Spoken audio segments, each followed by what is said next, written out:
వి gold trusted gold buyers తాకట్టులో ఉన్న బంగారాన్ని విడిపించి ఈ రోజు ఉన్న మార్కెట్ ధరకే కొనబడును. మరిన్ని వివరాలకు సంప్రదించండి 77107720. అదనపు కట్నం కోసం తమ కూతురు బలైపోయిందంటూ ఇక్కడ తల్లిదండ్రులు ఆవేదన వ్యక్తం చేస్తున్నారు. ప్రస్తుతానికి ఇక్కడ స్నేహనగర్లో ఒక కృష్ణవేణి అనేటువంటి ఒక వివాహిత మృతి చెందింది. తనకు ఇద్దరు పిల్లలు ఉన్నారు. 11 సంవత్సరాల బాబు అలాగే 9 సంవత్సరాల పాప ఇద్దరు ఉన్నారు. అయితే అదనపు కట్నం తేవాలని చెప్పి భర్త వేధింపులు తట్టుకోలేక తమ కూతురు చనిపోయిందని చెప్పి ఇక్కడ ఆవేదన చెందుతున్నారు. హనుమకొండ సుబేదారి పోలీస్ స్టేషన్లో కేసు నమోదైన తర్వాత ఇప్పుడు ప్రస్తుతం హనుమకొండ పోలీస్ స్టేషన్లో కేసు నమోదైన తర్వాత వాళ్ళు ఇక్కడికి పోస్ట్ మార్టం నిమిత్తం డెడ్ బాడీని వరంగల్ మార్చురీకి తీసుకొచ్చారు. ప్రస్తుతానికి కృష్ణవేణి తల్లిదండ్రులు మనతో ఉన్నారు. అసలు ఏం జరిగింది, వారి నేపథ్యం ఏంది, ఎందుకు చనిపోవాల్సి వచ్చింది తదితర వివరాలు తెలుసుకునేటువంటి ప్రయత్నం చేద్దాం. గతంలో కూడా అనేక గృహహింస కేసులు కూడా నమోదవుతున్నాయి. అయినప్పటికీ కూడా కొంత ఉదాసీనత అంటే పట్టింపు లేని తనం వల్ల కూడా అనేక మంది చనిపోతున్నారు. కొంతమంది భర్తలే అంటే కుటుంబ సభ్యులు అత్త మామలు కూడా హత్య చేస్తున్నటువంటి పరిస్థితులు కూడా కనపడుతున్నట్టు గతంలో జరిగినాయి. కానీ ప్రస్తుతానికి ఇక గృహహింస వేధింపులు అదనపు కట్నంతో తమ కూతురు బలైపోయిందంటూ ఆవేదన చెందుతున్నారు. పోలీస్ స్టేషన్లో ఫిర్యాదు చేసిన తర్వాత డెడ్ బాడీ మార్చురీ కోసం ఇక్కడికి వచ్చిన తర్వాత ఆ తల్లిదండ్రులు మనతో ఉన్నారు. ఒక్కసారి వారితో మాట్లాడదాం, ఏం జరిగిందో వివరాలు తెలుసుకునేటువంటి ప్రయత్నం చేద్దాం. సార్, మీ పేరేంటి, అసలు ఏం జరిగింది, అసలు మీకు? నా పేరు చెరుకుపల్లి సామారెడ్డి, మాది ఎలకుర్తి హవేలి. 13 సంవత్సరాల క్రితం మాకు సంబంధం రిలేషన్షిప్ కొంత కలిసి ఉండే బట్టి నౌకరు చేస్తాడని మాట్లాడుకున్నాం.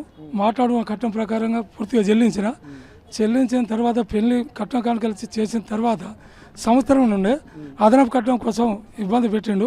ఇబ్బంది పెడితే నేను పెద్ద మనుషుల సమక్షంలో పంచాయతీ చేసుకున్నప్పుడు 4.5 లక్షలు ఇచ్చిన, కట్నం ఒప్పుకునే 10 లక్షలు అవి ఇచ్చిన తర్వాత ఈ మధ్యలో తాపుకోసారి నాకు పైసలు కావాలి, ఇంకా కావాలి అనేటువంటి దాన్ని ఇబ్బంది పెడతాడు. ఏమైనా మాట్లాడిద్దాం చేస్తాడు. నా బిడ్డ వెళ్ళిపోవడం జరిగింది అక్కడికి, వాళ్ళ ఇంటికి. ఈ రకంగా నా బిడ్డను తాపుకోసారి గ్రిప్లో పెట్టుకొని 13 ఏళ్ళు అవుతుంది. ఇక సంవత్సరం నుంచి, పెళ్ళైన సంవత్సరం నుంచి ఇక చేసుకుంటా. ఎప్పుడైతే ఇల్లు కట్టినాక 60 లక్షలు అప్పయింది. మీ అమ్మగారింటి కాడ భూమి జాగున్నది, అమ్ముకొని రాపోయి కట్టాలి అని ఇబ్బంది పెట్టకుండా దాన్ని కొట్టడం చేయడం ఇది చేస్తా అంటే ఇది ఏంది అనేటువంటి దాన్ని నేను అప్పుడప్పుడు మందలిద్దామని పెద్ద మనుషుల సమక్షం అయితే మాట్లాడుతూ ఉన్నాడు. పంచాయతీ మాజీ ఎంపీపీ గారి దగ్గర ఫిర్యాదు అయిన తర్వాత కూడా మళ్ళీ నేను మాట్లాడలేదు, చేసేది లేదన్నాడు. రాలేదు. ఓసారి మందు తాగి రోహిణి హాస్పిటల్లో ఏదైంది, అడ్మిట్ అయినాక పోయింది. ఇంటికి తీసుకుపోయింది, మంచిగానే ఉన్నది. తర్వాత ఇది ఎందుకు తాగింది, ఇట్లా మంది ఎందుకు తాగిందని నేను పోయి పెద్ద మనుషులు ఫిర్యాదు అడిగితే మాట్లాడితే ఎనీ టైం ఎక్కడైనా కూర్చుంటా చేస్తా మాట్లాడుతా అన్నాడు. మాట్లాడలేదు, తప్పించుకున్నాడు. ఇక ఈ మధ్యకాలంలో మొన్న రాత్రి ఏమో దాన్ని దెబ్బలు విపరీతంగా కొట్టి ఇక వాణి కత్తదని ఏం చేసిండు, తీసి ఉరిపెట్టిండు. దెబ్బలు విపరీతంగా ఇప్పుడు కూడా శవాలను చూస్తే కనబడతాయి. వానికి తగిన పనిష్మెంట్ కావాలి, ఇంకొకరికి గుణపాఠం కావాలి. అసలు మీ అల్లుడు ఏం చేస్తాడు? అది పోలీస్ డిపార్ట్మెంట్ వాని అయ్యాది వచ్చింది నౌకర్ వానికి. అది సీనియర్ అసిస్టెంట్, అది హెడ్ క్వార్టర్లో. ఇది ఎప్పటికీ మెంటల్ వాడు టార్చర్ పెడతాడు. ఒక్కనాడు కూడా దాన్ని నిమ్మలం ఉంచలేదు. మా ఇంటికి ఒక్కనాడు వచ్చినా కూడా నిమ్మలం ఉంచలేదు. అంటే పెళ్లి అయిన తర్వాత ఉద్యోగం వచ్చిందా, పెళ్లి కాక ముందుకు ఉద్యోగం వచ్చింది? అంతేకాదు ముందే వచ్చింది. నౌకరు ఉన్నది దానికి ఇచ్చిన, అంతే తప్ప నేను నా బిడ్డ బీ ఫార్మా చేసింది. వాడు 10th ఫెయిల్ అయ్యిండో మరి ఇంటర్మీడియట్ ఏం చదివినో వాడు తెలియదు. వానికి అంతా పరిజ్ఞానం లేని వ్యక్తి. వాళ్ళ నాయన చచ్చిపోయిన జాబ్ వచ్చింది. ఇది పరిస్థితి. మంచిగా చదువుకుంటారు అనుకున్నా. ఓకే, ఇప్పుడు మరి కట్నం కోసం అని చెప్పి పెద్ద మనుషుల గురించి అంటున్నారు కదా. గత కొద్ది సంవత్సరాల క్రితం కూడా 4.5 లక్షలు కూడా అదనపు కట్నం ఇచ్చిన చెప్పి అంటున్నారు కదా. మరి ఇప్పుడు ఇది అంతా పెద్ద మనుషుల సమక్షంలో పంచాయతీ జరుగుతున్నప్పుడు కూడా మరి పెద్ద మనుషులు ఎవరు మీకు సపోర్ట్ చేయలేదా? మరి ఆ అబ్బాయికి అదనపు కట్నం ఎందుకు తీసుకుంటారని చెప్పి ఎవరు అడగలేదా? అంటే మీ అమ్మాయి బతుకుతుంది కదా, కదా, పిల్లలు ఉన్నారు, బతుకుతారా, ఇయ్యరాదా, నీ బిడ్డే కదా, నీకు ఉన్నది కదా, సరే ఎంతో కొంత ఇయ్యి అనేది దాంట్లో ఇప్పించిన పెద్ద మనుషులు కూడా ఇవ్వమన్నారు. నాకు కూడా నేను కూడా ఇచ్చిన. అయితే బిడ్డ మంచిగా ఉండాలని ఇచ్చిన. మీకు ఎంతమంది పిల్లలు? నాకు ఒక కొడుకు, 2 బిడ్డలు. ఇప్పుడు కృష్ణవేణితో పాటు ఇంకో కొడుకు. మీ కొడుకు ఏం చేస్తాడు? హైదరాబాద్లో జాబ్ చేస్తాడు. ఏం జాబ్ చేస్తాడు? అది బ్యాంకుల్లో దాంట్లో చేస్తాడు. ఇప్పుడు మీకు అంటే ఇప్పుడు ఏంటంటే ఇక్కడ ఇంటి దగ్గర ఉన్నటువంటి భూమి అమ్ముకొని డబ్బులు తీయని చెప్పి అంటున్నారు కదా. మీకు ఉన్నటువంటి వ్యవసాయం ఎంత ఉండే? 10-12 ఎకరాలు ఉన్నది ఇప్పటికి ఉన్నది. దాన్ని పాలు పంచుకొని ఇట్లా రావాలని చెప్పి అదనపు కట్నం కోసం వేధింపులు. అదే రకంగా మీ అమ్మగారి ఇంటికాడ ఆస్తున్నది తీసుకొని రా, నువ్వు తెస్తే ఇది పొడుతుంది అనేటువంటి దాన్ని వేధింపు చేస్తాను. ఇక్కడ తన కొడుకు అలాగే 2 కూతురు ఉన్నారు. 2 పెళ్లిళ్ళు చేశాడు, కానీ కొడుకు పెళ్ళైందండి. కొడుకు పెళ్ళైంది. ఒక కొడుకు. ఇక్కడ ఆ కొడుకు పెళ్లి కూడా అయిపోయింది. అంటే 3 పిల్లలు చేసి సంతోషంగా ఉందాం అనుకున్నటువంటి టైంలో పెద్ద కూతురునైనటువంటి కృష్ణవేణి తను ఇక్కడ విగత జీవిగా మారడాన్ని కూడా తట్టుకోలేకపోతున్నటువంటి పరిస్థితి. చిన్న కూతురా? ఈమె చిన్నమేనా? ఓకే, చిన్న కూతురు కృష్ణవేణి కూడా తను విగత జీవిగా మారిపోయింది. ప్రస్తుతానికైతే ఇక్కడ తనకు న్యాయం చేయాలని చెప్పి పెద్ద మనుషుల దగ్గరికి వెళ్ళారు. కాకపోతే పెద్ద మనుషులు కూడా తన కూతురే బాగుంటుంది అని చెప్పి నచ్చ చెప్పడంతో మరో 4.5 లక్షలు అదనపు కట్నం ఇచ్చారు. తర్వాత ఇంటి దగ్గర ఇంటి నిర్మాణం జరుగుతుంది స్నేహానగర్లో. అక్కడ ఇంటి నిర్మాణం కోసం మరింత డబ్బులు తేవాలని చెప్పి, అంటే పెళ్ళైన నెక్స్ట్ ఇయర్ నుండే కొంత టార్చర్ పెట్టినట్టుగా తెలుస్తుంది. తను మాత్రం ఇక్కడ అనేక ఇబ్బందులు పెట్టడంతో ఇదివరకు కూడా ఒకసారి మందు అంటే విష ప్రయోగం, అంటే తను విషం తాగి ఆసుపత్రిలో అపస్మారక స్థితిలో రోహిణి హాస్పిటల్లో చికిత్స పొందింది. ఆ తర్వాత మళ్ళీ అక్కడ నుండి మళ్ళీ పెద్ద మనుషుల సమక్షంలో వెళ్ళి తర్వాత మళ్ళీ తనే ఇంటికి వెళ్ళింది భర్త దగ్గరికి. కానీ ఆ తర్వాత జరుగుతున్నటువంటి పరిణామాలు ఎప్పుడు ఏదో ఒక టార్చర్ అనుభవిస్తూనే ఉంటుందని చెప్పి అంటున్నారు. ప్రస్తుతానికి కృష్ణవేణి తల్లి మనతో ఉంది, ఒక్కసారి తనతో మనం మాట్లాడదాం. అమ్మ, ఇప్పటివరకు అయితే దాదాపు పిల్లలు బాగుండాలని చెప్పి మీరు వారి కోసం అన్ని కష్టాలు పడుతూ ఉంటారు. ఇప్పుడు ఇంత దారుణంగా అంటే తన కూతురు చనిపోవడం వల్ల ఇక ప్రతి ఒక్కరికి ఒక బాధ అనేది కనిపిస్తూ ఉంటుంది. మరి మీకు ఎప్పుడన్నా చెప్పిందా మీ కూతురు? నేను పోకముందే ఒకసారి ఊరేసుకున్నది. కాదు ఎప్పుడైనా చెప్పిందా? చెప్పలే, ఎప్పుడు చెప్పలే. అంతకుముందు జూన్ నెలలో ఒకసారి ఊరేసుకున్నది. ఏంది బిడ్డ ఇక్కడేమో కాటు ఉన్నదంటే నేను ఊరేసుకున్నా అన్నది. మరి ఎవరైనా పెట్టినలా? ఎవరు పెట్టలే, నేనే వేసుకున్నా అన్నది. ముడి ఊసిపోయింది అన్నది, చీర కింద పడ్డది అన్నది. అవన్నీ అయినాయి. అయినాక మళ్ళీ ఇంకోసారి చచ్చిపోతానని అది చెప్పింది. అయితే మళ్ళీ నేను ఒకసారి హాస్పిటల్ వాళ్ళ ఇంటికి పోతే డబ్బులు పట్టుకొని పోయిన హాస్పిటల్ తీసుకుపోతానని పోతే అదే రోజు సాయంత్రం అర్పిక తాగి అదే రోజు హాస్పిటల్కు తీసుకుపోయినాం. మళ్ళీ ఇప్పుడు ఎట్లా అనిపోయింది? వస్తలేదు ఇప్పుడు మా ఇంటికి. ఎన్ని రోజులు అవుతుందో రాక? జూన్ జూలై కాంచి వస్తలేదు ఇక మా ఇంటికి. అంటే 2 నెలల వ్యవధిలోనే ఇక్కడ, అంటే 2 నెలల క్రితమే తను ఊరి వేసుకున్నది. ఇది మన అర్పిక తాగింది, ఇవన్నీ చేసుకున్నది. అంటే ఎందుకు తాగింది, ఎందుకు వేసుకుంది, మరి కారణం ఏందనుకుంటున్నా? ఇబ్బంది వల్లనే అట్లా చేసుకున్నది ఆమె. ఎందుకు చెప్పు బిడ్డ అంటే నేను చెప్పనన్నది. నేను సావాలన్న ముచ్చటే. ఏదైనా తల్లికి కానీ సోదరులకు కానీ చెప్తా ఉంటారు కదా. తాగినప్పుడు కూడా నేను ఏమంది బిడ్డ, నేను ఏమని బాధించి చెప్పు అంటే ఏం లేదు, నేను చచ్చిపోవాలి అది మళ్ళీ అట్లా పోను. నీ దగ్గర 2 ఎకరాల భూమి ఉన్నది, ఆ భూమి నాకు కావాలి అని. అంటే భూమి కోసమే టార్చర్ పెడుతుంటే భూమి అమ్ముకొని పట్టుకరా, మన బాకీలన్నీ తీరుతాయి. అంటే వాళ్ళకి ఏమన్నా అప్పులు ఉన్నాయో ఏమైనా చెప్పిందా? అప్పులు ఉన్నాయి. ఇల్లు కట్టుకున్నారు, 3 ఫ్లోర్లు ఇల్లు కట్టిండ్లు, అది గిలాబ్ చేసిండ్లు, పుట్టి పెట్టిండ్లు, ఉట్టి పెట్టిండ్లు, పాలిసి బండ్ వేసిండ్లు.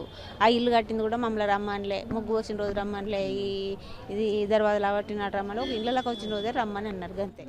అంటే ఇప్పుడు ఆయన టార్చర్ పెట్టి ఏమైనా శారీరకంగా కొట్టేవాడా అట్లా? అంతకుముందు కొట్టకపోయేది. ఇప్పుడు ఈ ఇల్లు ఏమంటా కట్టినా ఇల్లు కట్టిన కాంచే ఇక ఇబ్బంది పెట్టుడు దాన్ని. ప్రస్తుతానికి ఇప్పుడు మీకు తను మాత్రం ఇప్పుడు చూస్తుంటే ఇదివరకు కూడా గతంలో దెబ్బలు ఇట్లా ఏమన్నా శారీరకంగా హింసించేవాడా? అప్పుడు ఉన్నాయి, మామూలు కొట్టేది. చెంపంకెళ్ళి అట్లా కొట్టిండు బాబా అని నాకు చెప్పేది. చెంపంకెళ్ళి కొట్టిండు, ఎన్నలో కొట్టిండు అని చెప్పేది నాకు. కొట్టేది, అప్పుడప్పుడు కొట్టేది, కానీ ఇంత పెద్ద కాదు. కుటుంబ సభ్యులు కూడా మరికొంతమంది, ఎందుకంటే ఏదున్నా సరే వాళ్ళ సోదరి కూడా ఉంది. తను మాత్రం అంటే కొన్ని ఎలాంటి ఇబ్బందులు ఉన్నా కానీ తల్లిదండ్రులకు అలాగే కుటుంబ సభ్యులకే చెప్పుకుంటారు. ఒకసారి వాళ్ళ అక్కయ్య మనతో ఉన్న ఒకసారి కనుక్కుందాం. నమస్తే అండి. ఇప్పటి వరకు మీ సోదరి మీకు ఏమైనా చెప్పేదా ఇట్లా టార్చర్ ఉందని చెప్పి, గొడవ అని చెప్పి? కారణం ఏందనుకుంటున్నారు? ఫస్ట్ ఆమె దగ్గరనైతే ఫోన్ లేదు, మా ఇద్దరు కాంటాక్ట్ లేదు, అంతే. ఎవరైనా చెప్పిన ముచ్చట్ల ద్వారానే తప్ప ఎవరైనా ఇన్ఫర్మేషన్ ఇస్తేనే మేము పోవడం కూడా కాదు. మొన్న హాస్పిటల్ ఉన్నదంటే 1 మంత్ బ్యాక్ పోయినాం అంతే. మాకేది తెలియదు సార్. ఆమె కాంటాక్ట్ లేదు, ఫోన్ నెంబర్ లేదు, ఏం లేదు. ఆమె ఎప్పుడన్నా ఫోన్ చేయాలనిపిస్తే వాళ్ళ అత్త దాంట్లోకి వెళ్ళి ఫోన్ చేసేది అంతే. మరి ఇప్పుడు ఇంత జరుగుతున్నప్పటికీ కూడా ఇప్పుడు అతను ఎప్పుడు మిమ్మల్ని ఏమైనా టార్చర్ పెడుతున్నాడు, మీకు ఏ విషయం తెలియలేదా? చెప్పలేదు సార్, ఎప్పుడు చెప్పలేదు. టార్చర్ పెడతానని అసలు చెప్పలేదు. నీకేమన్నా ఇబ్బంది ఉన్నదా అనని కూడా అడిగిన వాళ్ళం కాదు. ఇబ్బంది ఉంటే వస్తుంది కదా అనని మేము అనుకున్నాం అంతే. మరి ఒకసారి ఇప్పుడు ఎందుకంటే ఇప్పుడు ఇల్లు కడుతున్నప్పటి నుండే కొంత ఆర్థిక ఇబ్బందుల మీద అదనపు కట్నం కోసమే రమ్మని చెప్పానని చెప్పి మీ అమ్మ నాన్న చెప్తున్నారు. అసలు ఫోన్ కాంటాక్ట్ లేకుండా ఎప్పుడు, అంటే పండుగలకు పబ్బాలకు కూడా మీరు కలుసుకునేటువంటి వాళ్ళు కదా మీ చెల్లి వాళ్ళు? యాక్చువల్లీ అసలు 10 years 8 years అవుతుంది నేను మా అమ్మ వాళ్ళతో కాంటాక్ట్ లేను. నేను మా అమ్మ వాళ్ళ ఇంటికి పోయేదాన్ని కాదు. ఏదైనా అకేషన్స్ అయితేనే పోయేదాన్ని. అదైనా వాళ్ళు పిలిస్తే ఒక్కొక్కసారి పిలిచేది, ఒక్కొక్కసారి పోయేది అంతే. అంతకు మించి తెలియదు అంతే. ఇప్పుడు ఈ కట్నం విషయంలోనే ఎక్కువగా తారతమ్యం అనిపిస్తుంది. ఇప్పుడు మరి 10 లక్షలు కట్నం ఇచ్చి 14 లక్షలు అనేసరికి మళ్ళీ 2 ఎకరాల భూమి అమ్ముకొని, అంటే తను పాలు పంచుకోవాలని చెప్పి ఏమైనా చెప్పారా మీ మరిది గారికి? ఇట్లా ఏమన్నా అయితే ఏం చెప్పలేదు. నేనే ఉండి దానికి ఆడపిల్ల ఉన్నది కదా అమ్మ, మా అమ్మమ్మ మా అమ్మమ్మ వాళ్ళ దగ్గర ఉండి మా అమ్మ 2 ఎకరాలు తీసుకొచ్చుకుంటే ఇవాళ రేపు బిడ్డలు మంచిగా ఉండాలంత ఏ తల్లిదండ్రులకు ఉండదు. ఆ ఉద్దేశంతో చెల్లెకి ఆడపిల్ల ఉన్నది కదా, సరే ఇల్లు కట్టుకున్నారు, ఏమైనా అప్పులు కావచ్చు, అమ్మ మీకు ఉన్నది కదా, అన్న ఒక్కడే కదా, అన్నకు ఒక కొడుకే కదా, అన్న బ్రతుకుతాడు కదా, జాబ్ ఉన్నది కదా, చెల్లెకు ఇవ్వండి అని చెప్పిన అంతే. ఇప్పుడు దీని వెనుక ఇప్పుడు మీ తల్లిదండ్రులు ఆరోపిస్తుంది ఏంటంటే ఇప్పుడు అదే కొట్టి ఊరేసి చంపినని చెప్పి అంటున్నారు. మీకేమనిపిస్తుంది ఇక్కడ సిచ్యువేషన్ చూస్తే? ఇప్పుడు ఆ సిచ్యువేషన్ చూస్తే అట్లనే అనిపిస్తాను సార్. అంటే ఆమె బాగా బ్రైట్గా ఉంటుంది, ఇట్లా ఇటు సైడ్ బ్లాక్ అయిపోయింది, ఇక్కడ బ్లాక్ అయిపోయింది. అయితే ఒకటి ఏంటంటే ఇప్పుడు ఆమె చంపి వేయకుంటే తన భర్త అనేటోడు ఖచ్చితంగా ఇక్కడ ఉండు కదా. తన భర్త కాకుండా పిల్లలు అత్తో ఎవరైనా ఒకరైతే ఉంటారు కదా. ఒక్కరు కూడా పొద్దుటి నుండి ఇప్పటి వరకు, పొద్దున నేను 8 గంటల వరకు 8 గంటల వరకు నాన్న వాళ్ళు వచ్చి 9 గంటల వరకు నేను వచ్చిన, అప్పటి నుండి ఇప్పటి వరకు వాళ్ళ తరపు బంధువులు ఎవరు ఇక్కడికి రాలేదు. అంటే చంపివేయబడ్డది కాకుంటే ఆమె సూసైడ్ చేసుకున్నది అంటారా మీరు? మేమన్నాం కదమ్మా, మీరు చెప్తేనే కదా మాకు ఏదైనా తెలిసేది. అదే సూసైడ్ చేసుకోలేదమ్మా, అస్సలు సూసైడ్ అనేది కానే కాదు, చంపి ఊరేషిన్లు అని అనిపిస్తుంది. ఇక్కడికి వచ్చిన వాళ్ళు ప్రతి ఒక్కరు అదే ముచ్చట చెప్తారు. అది చూసినా కూడా అంతే కనపడుతుంది. కొడితే అంతా బ్లాక్ అయిపోయింది, ఇక్కడికి కూడా అట్నే అయింది. ఓకే, ఇప్పుడు ఇలా వాళ్ళ భర్త పాత్రనే ఉంది అనుకుంటున్నా, వాళ్ళ అత్త మామలకి ఇట్లా ఇంకెవరైనా ఇందులో? వాళ్ళ మామయ్య లేడు, వాళ్ళ అత్త కూడా 70 అట్లా ఉంటుంది, చెప్పలేము. కాకుంటే వాళ్ళ అత్తకు ఇవి ఉంటుంది కదా కామన్గా ప్రతి ఇంట్లో, దానికి మనమేం మాట్లాడలేము. అత్త ఇది అదే అనడు, అదొకటి ఇదొకటి, అంతే చిన్నవి పట్టించుకోవద్దు అంతే ఇక. మరి ఇప్పుడు మీరు ఇంత జరుగుతున్నప్పుడు మీ చెల్లె చనిపోయింది, ఇప్పుడు పిల్లలు కూడా తల్లి లేని పిల్లలు అయిపోయారు, మరి వాళ్ళకి ఎట్లాంటి న్యాయం కావాలనుకుంటున్నాండి? ఇప్పుడు ఆయనకి ఏం ఆస్తిపాస్తులు ఉన్నాయో నాకైతే తెలియదు, మా నాన్న వాళ్ళకి తెలుసుకోవచ్చు. ఆ పిల్లలకు మాత్రం ఖచ్చితంగా షూరిటీ పెట్టాల్సిందే. పిల్లల్ని ఇప్పుడు మన అమ్మ నాన్న కూడా 60-70కి వచ్చిండ్రు, వాళ్ళు కూడా ఏం చేస్తారన్న నమ్మకం అయితే లేదు. మా అన్న జాబ్ పర్పస్లో హైదరాబాద్లో ఉంటాడు, వాడు కూడా తీసుకుపోయి చేస్తాడు అన్న అదైతే లేదు. నా పిల్లలు నాకున్నారు, నా వ్యవస్థ నాకున్నది. ఇప్పుడు ఒక కుటుంబం మీద వచ్చి అంటే అది ఎప్పుడో ఆలనా పాలన అంటే చూస్తాం, కానీ ఎప్పటికీ అంటే మన వల్ల కాని పని అది. కాబట్టి సరే, తన తండ్రిలో ఏమున్నదో అది తప్పకుండా పిల్లలకు మాత్రం చెందాలి. అంటే ఇప్పుడు తండ్రి చెందాలంటారు, మరి పిల్లల్ని నేను చూసుకుంటా అని చెప్తే పిల్లల్ని మరి తండ్రికి అప్పయ్యే పరిస్థితి ఉందంటారా? ఎందుకు? మా అమ్మ నాన్న ఇష్టం, అది నేనేం మాట్లాడలేను కదా. ఇప్పుడు నేనేం మాట్లాడలేను కదా సార్. ఇప్పుడు పిల్లల్ని అంటే ఫైనాన్షియల్గా కూడా మేము కూడా ఫిట్గా ఉండాలి కదా. పిల్లల్ని తెచ్చుకోవాలంటే నేను కూడా ఫైనాన్షియల్గా ఫిట్గా ఉండాలి. ఈ రోజులల్లో అది అసాధ్యం. ఇప్పుడు వాస్తవానికి ఏంటంటే తను పోలీస్ డిపార్ట్మెంట్లో పనిచేస్తున్నా అని చెప్తున్నారు కదా, మరి పోలీస్ డిపార్ట్మెంట్లో ఇన్ని జరుగుతున్నప్పుడు ఒక్కసారి కానీ కేసు కానీ పెట్టడం ఇటువంటి ఏం జరగలేదా? అది మా నాన్న మా అమ్మ, అది మా అన్న వాళ్ళు చూసుకోవాల్సిన పని, అది మేము చేయాల్సిన పని అయితే కాదు. ఇప్పుడు తను ఎట్లనో ఒక ఇస్తే పోయిందో నేను కూడా అట్లా పోయినా, నేను నా భర్త ప్రమేయం ఏం చేసుకుంటే తనకి నీకేమున్నది అనే కాడికి వస్తుంది. ఇలాంటి రోజులు అట్లనే ఉన్నాయి. అట్లాంటప్పుడు మేము అందుకనే ఇన్వాల్వ్ కాలేదు ఎప్పుడు, నేను కానీ నా భర్త కానీ ఇన్వాల్వ్ కాలేదు అంతే. అంటే ఇప్పుడు మీ 13 ఏళ్ల క్రితం మీ చెల్లి పెళ్ళి అయిపోయింది కదా, మీ చెల్లి అయితే అప్పటి నుండి మీకు కుటుంబ సంబంధాలు ఎట్లా ఉండేవి? తను ఏమైనా ఇబ్బందికర వాతావరణం ఉన్నట్టు మీ అమ్మకు కానీ నాన్నకు కానీ మీకు కానీ ఏమన్నా ఎప్పుడైనా చెప్పింది అట్లా మామూలుగా ఈ మధ్య కాలంలో కాకుండా? ఒక్కటి అయితే మా చెల్లె పెళ్ళి అయినా కాంచి కూడా యాక్చువల్గా నాకు మా చెల్లెతోని సంబంధం లేదు, అమ్మ నాన్న వాళ్ళతో కూడా లేదు. అది ఎట్లున్నది ఏంది అనేది నాకు తెలియదు. వాళ్ళు ఏదైనా ముచ్చట చెప్తానే నాకు తెలిసేది అంతే, నేను కూడా అంత పట్టించుకో. కారణం ఏంది? చెల్లె అంటే మామూలు అక్క ఒక తోడ పుట్టిన వాళ్ళకి కమ్యూనికేషన్స్ ఉంటాయి కదా, అక్క మంచిగా చెల్లె మంచిగా అని చెప్పి అనుకుంటారు కదా, మీకు ఎందుకు అంటే అటు నుంచి మీకు సఖ్యత లేకపోయినా పిల్ల అబ్బాయి తరపు నుండి? ఆమె దగ్గర ఫోన్ ఉండకపోయేది ఫస్ట్ ప్లేస్. తన భర్త ఎక్కడికి పంపేటోడు కాదు, అక్క ఇంటికి పో, సరే అక్కతోని సంబంధం ఇట్లా ఉండాలి, రాకట్లు పోకట్లు మాకు లేవు. ఇప్పుడు 13 సంవత్సరాలు అవుతుంది నేను వాళ్ళ ఇంట్లో ఏ రోజు కూడా పోయింది లేదు, ఏ రోజు కూడా నా పిల్లల్ని తీసుకుపోయి నేనున్నది లేదు, ఆ మధ్య నా ఇంట్లో ఉన్నది లేదు అంతే. ఇవాళ రేపు మామూలుగా రిక్షా దొక్క దగ్గరైనా ఫోన్లు ఉంటాయి ప్రతి ఒక్క ఇంటికి, ఎందుకంటే భర్త దగ్గర ఒక ఫోన్, ఎందుకంటే పిల్లల కోసమైనా ఒక కమ్యూనికేషన్ కోసమైనా ఫోన్ ఉంచాల్సింది. మరి ఫోన్ ఎందుకు లేదమ్మా ఇన్ని రోజుల నుండి ఆమెకు? ఇప్పుడు ఒకటి సార్, మనం ఆలోచించుకోవాల్సింది ఏంటంటే నమ్మకం మీదనే పెళ్ళిళ్ళు ఆధారపడి ఉంటాయి. భార్య అంటే భర్తకు నమ్మకం ఉండాలి, భర్త అంటే భార్యకు నమ్మకం ఉండాలి. ఫోన్ చేతులు ఉన్నంత మాత్రాన ఆడది తప్పు చేస్తుంది అనుకుంటే ఈ లోకంలో 100 సంబంధాలు కాదు, అసలు 100 పెళ్ళిళ్ళు కూడా అది ఉండదు. అట్లాంటప్పుడు ఆయనకు నమ్మకం లేకనా లేకుంటే ఆయనకు అనుమానమా తెలియదు సార్ ఇక అంతే. గమనించాల్సి వాళ్ళ బంధువులతో మాట్లాడదాం. ఎందుకంటే ఈ రోజులలో ఒక ఆడపిల్ల ఇంటికి ఇచ్చినామంటే వాళ్ళ మనవన్లు పిల్లలతో కూడా ఎంతో ఆనందంగా ఉండాల్సినటువంటి పరిస్థితులు ఉంటాయి. కానీ ఇక్కడ అంటే అకారణంగా ఇక్కడ తన అదనపు కట్నం అని చెప్పి ఇక్కడ వేధిస్తుందని చెప్పారు, మెడ మీద గాయాలంటున్నారు. అలాగే గొంతుకు ఉరిబిగించింది అన్నటువంటి ఒక కాన్సెప్ట్ కూడా ఇక్కడ కనిపిస్తుందని చెప్పి అనుమానాలు వ్యక్తం చేస్తున్నారు. డెడ్ బాడీ చూసిన తర్వాత కూడా అట్లాంటి పరిస్థితులు ఉన్నాయంటారు. ఇక్కడ పెద్ద మనుషులు ఉన్నారు, ఒకసారి వాళ్ళతో మాట్లాడదాం. చెప్పండి, బాడీని చూడండి మీరు, చూస్తే అర్థం అవుతుంది. మీకు ఏమనిపించిందమ్మా? మీకు మాకు అదే దెబ్బలే అనిపిస్తాను, ఇదంతా కమిలింది ముఖం ఇట్లా. ఇక అంతే చూసినాం, బయటకు వచ్చినాం.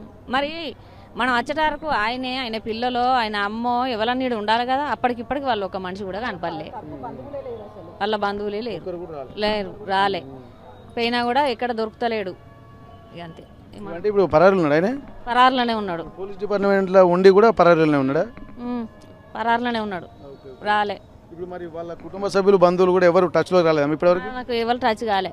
ఇంతవరకు తన తరపున బంధువులు అనే ఒక్కరు కూడా ఇక్కడ ముందు లేరు. ఇప్పుడు తన పిల్లల్ని ఎక్కడ ఉంచిండ్రు? కనీసం తల్లినన్నా చూసుకోవాలన్నా చూసుకోవద్దా? పిల్లలు కూడా రాలేదు, ఇక్కడికి కూడా రాలేదు. మేము పొద్దున ఇప్పుడు నాన్న వాళ్ళు 7 గంటల వరకు వచ్చిండ్రు. అప్పటి నుండి ఇప్పటి వరకు పిల్లలు లేరు, ఎవరు లేరు. తన తరపు బంధువులు ఒక్కరు కూడా లేరు. ఇప్పుడు ఇన్నేళ్ళు సాది పెళ్లి చేసి ఇంత చేసినప్పుడు ఒక అనాథ శవం లాగా మా చెల్లెను తీసుకొచ్చి అక్కడ పడేసిపోవడానికి కారణం ఏంది?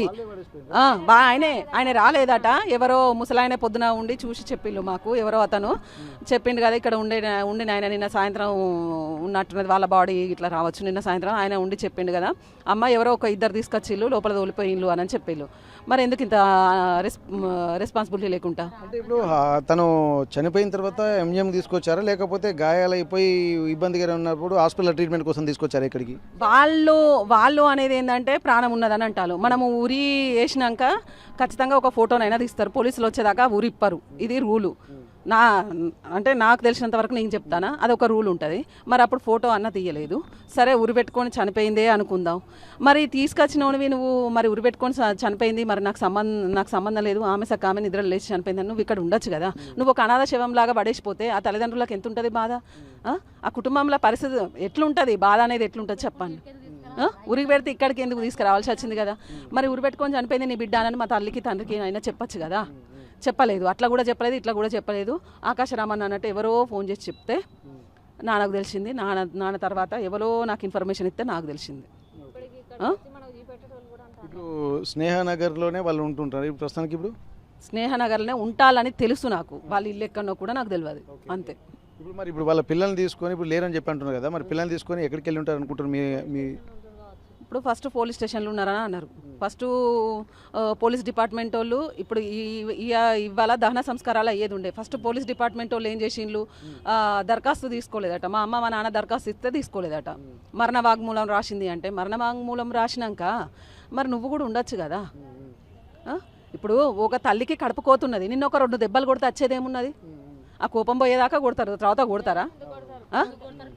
మరి నాకు సంబంధం లేదు, మరి నాకు తెలియకుండా ఇట్లా జరిగిపోయింది, నీ బిడ్డ పరిస్థితి ఇట్లున్నది, మరి నువ్వు తీసుకుపోవని అంటే ఎట్లుండు నువ్వు? అది ఇప్పుడు మరణ వాంగ్మూలము ఏమని రాసిందని దాంట్లో మీకున్నటువంటి సమాచారం ప్రకారం ఏం రాసిందని అన్నారు? ఆయనకు ఫేవర్గానే రాసుకున్నారు, వాళ్ళ భర్తకు ఫేవర్గానే ఉన్నది అది, అంతే. ఇక అది అంటే మీ చెల్లి రైటింగ్ అయినా చూసారా మీరు? చెల్లి రైటింగ్ కాదు, అది రాదు. లాస్ట్కు సైన్ పెట్టింది, కొంచెం డౌట్గా ఉన్నది. కానీ ఇప్పుడే కాదు, ఇంట్లోనైనా ఎక్కడైనా బుక్స్ దొరుకుతాయి ఖచ్చితంగా. అది మా చెల్లె ఫార్మసీ చేసిన వాళ్ళ రైటింగ్ అయితే అట్లా ఉండదు సార్, అదైతే దాని రైటింగ్ కాదు.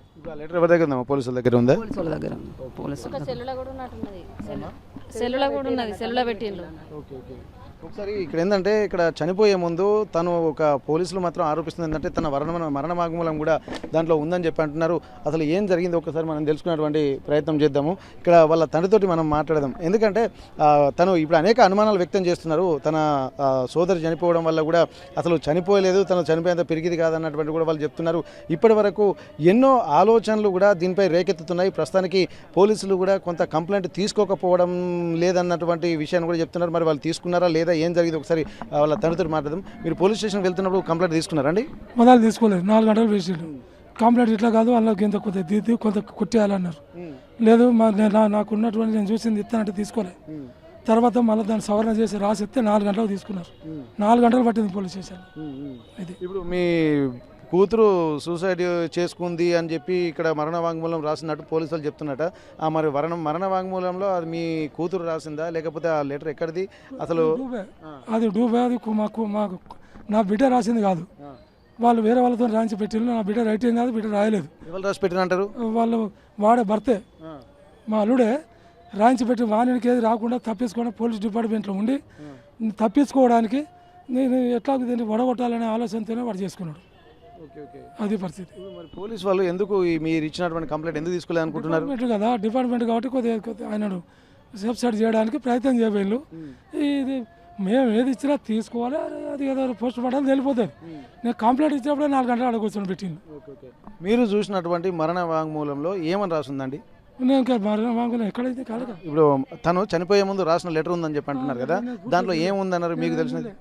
నేను అలా ఏం చూడలేదు, చూపెట్టిల్లంతే, నేను ఏం చదవలేదు.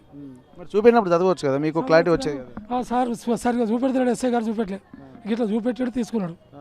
నాకే నేనే చనిపోయినా అది ఇదంతా రాసిండు, మళ్ళీ వెనక మర్ర పెట్టిండు, సంతకం కాదు, ఆ రైటింగ్ కాదు, మొత్తం ఇదంతా డూబు. వాడు ఇట్లా తప్పించుకోవడానికి చంపిండు. చంపినాక కేసు మీద రాకుండా ఏది మొత్తం వాడు ఎస్కేప్ కావడానికి తప్పించుకోవడానికి చేతులు తుడుపుకోవడానికి ప్రయత్నం చేస్తాడు, చేయడానికి ప్రయత్నం చేస్తాడు.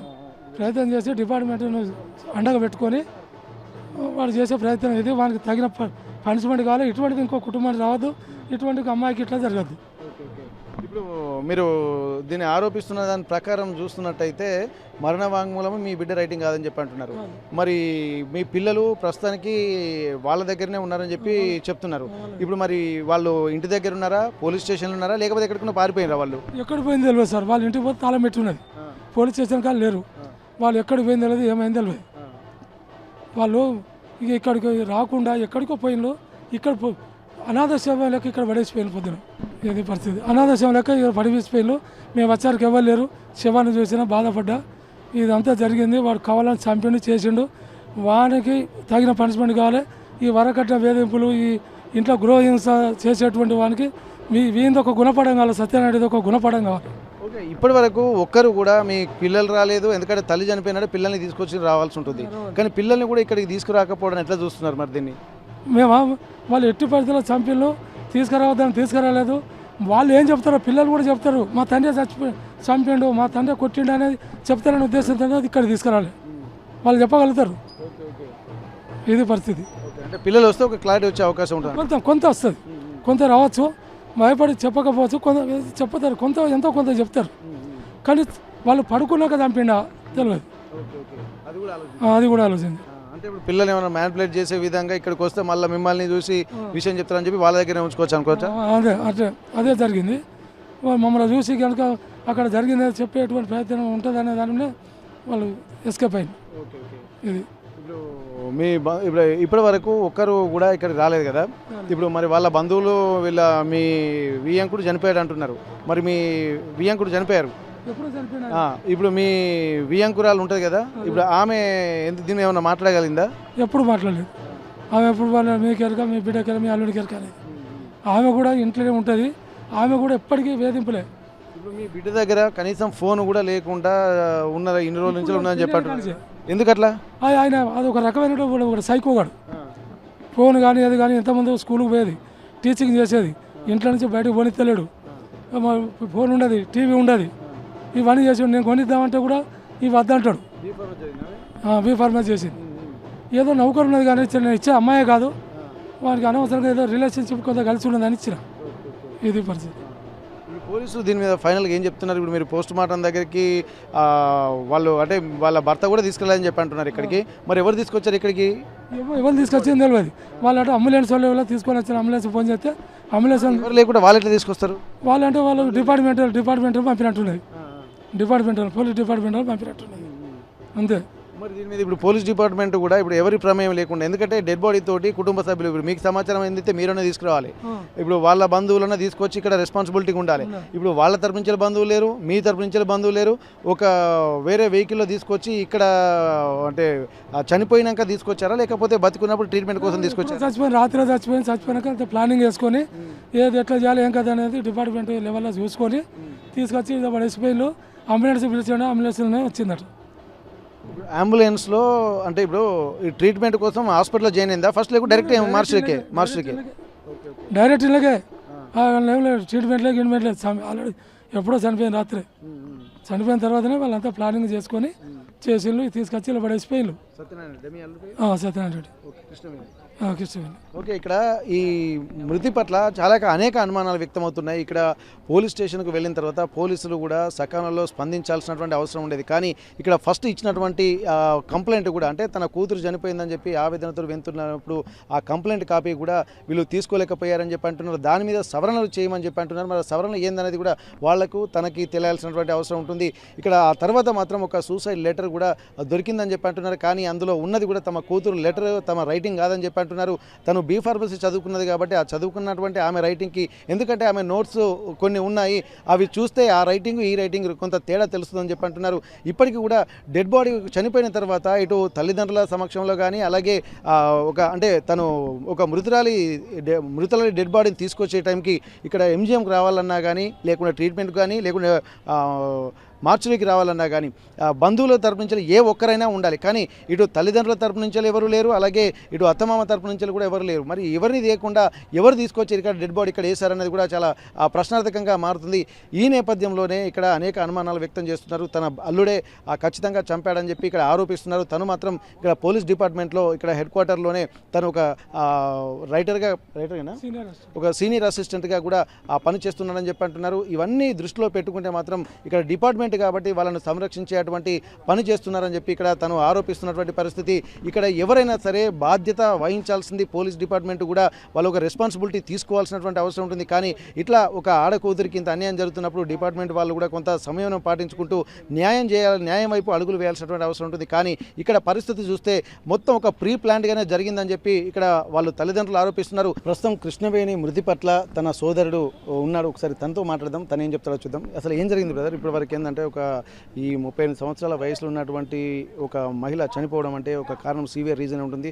అందులో 2 పిల్లలు ఉన్న తర్వాత కూడా చనిపోవడం అంటే మామూలు విషయం కాదు. అసలు మీకున్నటువంటి ఆలోచనలు ఏంది? అసలు తను ఏందో అంటే ఇక్కడ సూసైడ్ చేసుకుని చనిపోయిందని చెప్పి పోలీసు వాళ్ళ దగ్గర లెటర్లు కనిపిస్తున్నాయి. మరి అసలు కారణం ఏందనుకుంటున్నారు? మీ చెల్లి మీకు ఏమైనా తన ఇబ్బందుల గురించి ఎప్పుడైనా మాట్లాడిందా? ఇది ఒక ఏంటంటే చాలా విషయాలు ఇన్వాల్వ్ అయినాయి దీంట్లో. మెయిన్ ఏంటంటే ఫస్ట్ ఫైనాన్షియల్స్, నెక్స్ట్ వచ్చేసి తను ఎవరితోటి ఒక సొసైటల్ రిలేషన్షిప్, ఎటువంటి రిలేషన్షిప్ మెయింటైన్ చేయకుండా కంట్రోల్ చేయడము, కమ్యూనికేషన్ కట్ చేయడం. ఫస్ట్ కమ్యూనికేషన్ కట్ చేసిండండి. మా వాళ్ళతోటి ఎవరితోటి లేదు, ఏ పెళ్ళిళ్ళకి రావడం, ఎక్కడికి రావడం లేదు, ఏం లేదు. తను సరే తనన్న ఎటన్నా బయటికి తీసుకెళ్తున్నాడు, ఎటన్నా తీర్థయాత్రలని కానీ ఏదన్నా, ఎటువంటిది లేదు. పెళ్ళిన ఒక రకంగా మేము ఇచ్చిన రోజు నుంచి బాధపడుతూనే ఉన్నాము. సరే ఇక కానీ ఎక్కడ చదువుకునేదంటే, సరే నీ అన్న నేను బాగానే ఉంటాను లేదు, మీరు ఇబ్బంది, నా గురించి మీరు ఎందుకు ఇబ్బంది పడతారని చెప్పుకుంటూ వచ్చేది, అడ్జస్ట్ అవుతూ వచ్చేది. సరే ఇక ఎప్పుడైతే వాళ్ళు ఇల్లు కట్టుకోవడం స్టార్ట్ చేసి, ఇల్లు కట్టుకున్నప్పటి నుంచి ప్రెషర్స్ ఎక్కువైనాయి, ఫైనాన్షియల్స్ ఎక్కువైనాయి. సో అంతకుముందు గురించి డబ్బుల గురించి గొడవ చేస్తుంటే, ఏదో విషయంలో చేస్తుంటే, ఇప్పుడు ఈ కట్నం అని ఆ కట్నం అని అంటే ఎప్పటికప్పుడు మేము ఇచ్చుకుంటూనే వచ్చినాం. పెళ్ళప్పుడు ఒక 12 లక్షల కట్నం ఇచ్చి, తర్వాత మళ్ళీ అదనంగా 4.5 లక్షల కట్నం ఇచ్చినాము. ఆ తర్వాత కొడుకు పుట్టినప్పుడు ఒక 1 లక్ష రూపాయలు, తర్వాత బిడ్డకి ఒక 1 లక్ష రూపాయల వరకు ఇచ్చినాం. ఇవన్నీ చేసినాము. సరే ఎంతసేపు ఏంటంటే డబ్బులతో ఈయన ఇంతే డబ్బులతో ఓడుస్తుంది అన్నట్టు ఉండేది ప్రతిసారి. అంతేదో వచ్చింది. అయితే ఎప్పుడైతే గొడవ బాగా ఈ మధ్య పెరిగిందో, ఒకసారి సూసైడ్ అటెంప్ట్ చేసింది. సూసైడ్ ఎందుకు చేసినావు అని అంటే, నాకు ఎటువంటి టెన్షన్ లేవు కానీ మా పిల్లల భవిష్యత్తు గురించి ఇబ్బంది అవుతుందని మాట్లాడింది. అంటే ఫోన్లో నేను డైరెక్ట్ రాలేదు, మా ఫ్రెండ్ వచ్చిండు. అంటే మేము మొత్తం కమ్యూనికేషన్స్ కట్ చేసింది కాబట్టి ఎవరితోటి ఇంటి ఇళ్ళకి రాకపోయాం. సూసైడ్ అటెంప్ట్ చేసినప్పుడు కూడా మాకు తర్వాత రోజు తెలిసింది. అంత ముందు రోజు నైటే మా అమ్మ వెళ్ళిందంట. ఆ రోజు నైటే గొడవ అయింది. నైటే ప్రతిసారి విపరీతంగా కొట్టేది, మా అమ్మ ముందు కూడా కొట్టేది. కానీ ఈ విషయాలు నాకు తర్వాత తెలిసినాయి. కొట్టిండు అప్పుడు ఎప్పుడు నాకు నా దానిగా తీసుకురాకపోయేది. నేనేమో నా పనిలో నేను నా హైదరాబాద్లో ఉంటా. నేను మాట్లాడితే అనవసరంగా మళ్ళీ వీళ్ళకి గొడవలు పెరుగుతాయి. మంచిగా వాళ్ళని ఖరాబ్ చేసినట్టు ఎందుకని నేను దూరంగానే ఉండేది. వాళ్ళంతటా వాళ్ళు బయటపడేదానిక మనం ఎందుకు ఇన్వాల్వ్ కావడం అని బయటపడలేదు. కాకపోతే లోపల దాన్ని హ్యాపీగా ఉందంటే అది లేదు. కానీ దాన్ని బలవంతంగా భయపెట్టించి అక్కడ దాన్ని ఏమంటారు హౌస్ అరెస్ట్ లాగా చేసి పెట్టేదండి. అది విషయం. గృహ నిర్బంధం ఇంకా ఆల్మోస్ట్ హౌస్ అరెస్టే ఇక కంప్లీట్లీ. ఒక పోలీస్ స్టేషన్ ఉన్నట్టే ఉంది. తను ఎట్లా భరించిందో ఏందో. సూసైడ్ అటెంప్ట్ చేసి అప్పుడే చనిపోతుందేమో అనుకున్నది, బట్ చనిపోలేదు, లక్కీ బతికింది. సరే ఆ తర్వాత కూడా నాకు హోప్స్ లేవండి. సరే తర్వాత మేము అడిగినాం, ఒక 2 నెలల్లో వచ్చి మాట్లాడి ఉండు ఒకసారి మా ఇంటి దగ్గర ఉండి కొంచెం ఆరోగ్యం సెట్ అయినాక పోమంటే కూడా లేదు, తను రాలేదు అంటే పంపించలేదు, ఆయన పంపించాడు. ఒకవేళ ఎప్పుడైనా అంతకుముందు ఎప్పుడైనా పండుగలకు పంపించినా కూడా 1-2 డేసే పంపించేది, వచ్చిన ప్రతి గంటకి ఫోన్ చేస్తూనే ఉండేది. అది విషయం. సూసైడ్ అటెంప్ట్ అని చెప్పి మీరు చెప్తున్నారు కదా, ఇప్పుడు గతంలో కూడా తను సూసైడ్ అటెంప్ట్ చేసింది, మరి ఇప్పుడు కూడా సూసైడ్ చేసుకునే చనిపోయింది అని చెప్పి ఇక్కడ వాళ్ళు ఆరోపిస్తున్నారు. ఇప్పుడు సూసైడ్ కాదు తనే చంపిందని అనడానికి మీ దగ్గర ఉన్నటువంటి కారణాలు ఏం గమనించారు? ఒకటి ఏంటంటే డెడ్ బాడీ మీద మార్క్స్ ఉన్నాయండి, కొన్ని కొట్టిన మార్క్స్. సరే చంపిన తర్వాత వేసి ఉండొచ్చు అని మా అనుమానం అది.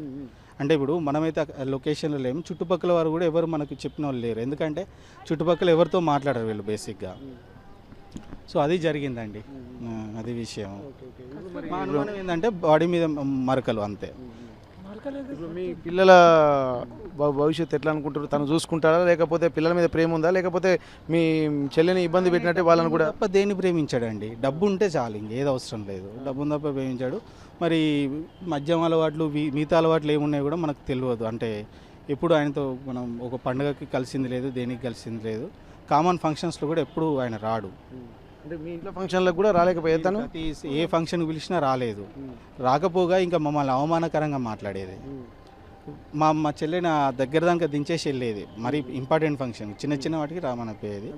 మీకు పెళ్ళైన దగ్గర నుంచి మీ చెల్లితో మాటలు ఉన్నాయి కానీ మీ బావగారితో అసలు ఏం లేవు ఎవరికి? నేను పిలిచేది, ఇంకా మీరు చెప్పేది కానీ తను మాట్లాడేదంటే ఇంకా వత్తతి అన్నట్టు కూడా మాట్లాడేది, ఏదో ఉల్టా క్వశ్చన్లు మాట్లాడేది. అది సరే ఇక మేము ఏంటంటే మా చెల్లె మొహం చూసి వదిలిపెట్టేది.